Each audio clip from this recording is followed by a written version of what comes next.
The Bhagavad Gita, however, is a part of a very long allegory, the Mahabharata, as you all know. And if we talk about the allegory from the outside in, it's very easy to take an allegorical story and weave all kinds of meanings into it.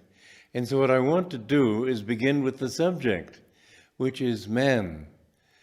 I want to trace it first by showing men are wiser than they know.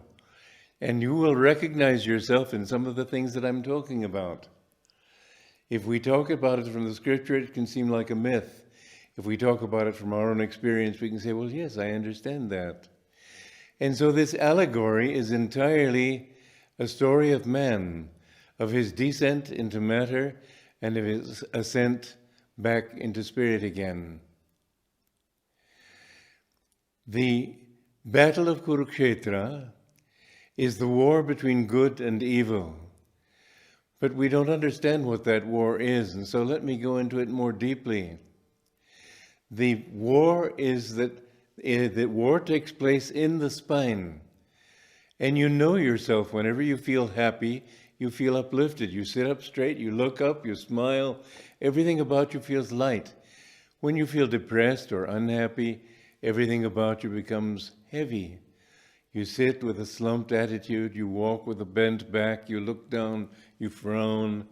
All these things indicate a downward movement in the spine. Now, what this story is about really is the action in the spine.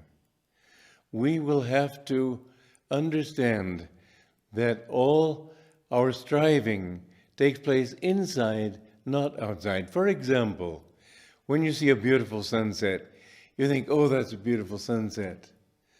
But it's not the sunset that makes you feel that way. It's something in you. There's a reaction to it. You see an ice cream cone, and it's your reaction that makes you want that. Otherwise, you wouldn't want it. Everything begins with you. It's your reaction to the positive and negative aspects of life that determine their realities for you.